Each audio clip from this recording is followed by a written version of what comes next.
Wilfred, it's been ages since we've met. Yes. I think about 1976. And at that time, there was a person by the name of Tom Heller who put us together. You know, we were a small little family operation here, which we still are a family operation, I'm proud to say. But Tom was a fellow that took our wines to market. And Yes. he found you in San Francisco. Tell me a little bit how that happened. Well, it's an amazing story. Back there, Ashbury Market, in the on the corner of Frederick and Ashbury, was my family grocery, Ashbury Market, and we've been selling very good California wines and developing our wine selection. And Tom Heller, our sales guy, came into our basement with a $3.75 bottle of Caymus Cabernet in his back pocket, unbelievable, and says to me, "Well, I have this incredible wine here, and this is going to be one of the most important wineries in Napa Valley, period." I said, "What are you talking about? I've never heard of Caymus Vineyards." So then that wine turned out to be the 1973 Cabernet, which I then paid wholesale $3.33 a bottle because I'm post op, and it was a retail of $6 a bottle. It was fantastic, and I've had that wine maybe 6 or 7 times later since then, and it's one of the best all-time wines in the history of California. 1973 Caymus Cabernet. Well, thank you. That's great. Yeah, we knew, my dad and I knew we had a big fish on the line with that wine. It was the first year that we had thinned the crop in the vineyard, and we, as I recall, we had the vines were cordoned, and we had left canes also.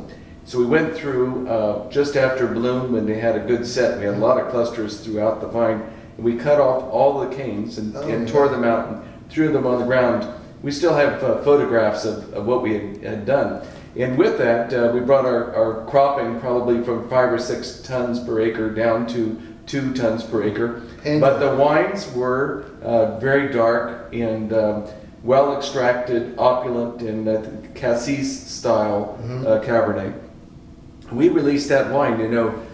There was a fellow by the name of Robert Finnegan, the late Robert Finnegan. Oh my God, yes.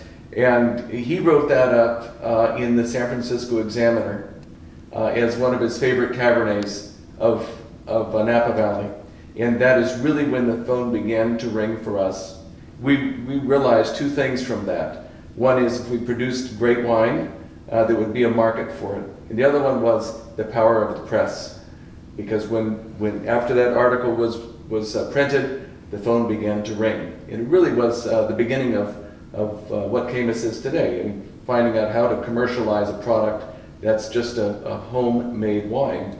And that's all we've been doing all this while. Well, Robert Finnegan, who just passed away, was a remarkable writer. He produced a newsletter before Robert Parker or Spectator grew to prominence, and his newsletter was called Robert Finnegan's Private Guide to Wines.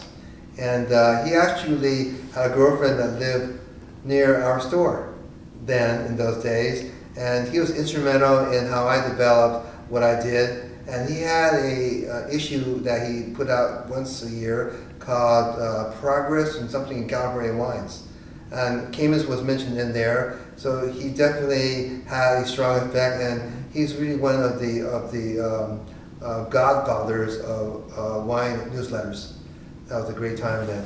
Hey Chuck, this is fantastic. It's great to be here. My God. Great to see you. As well. Thank you. Thank you.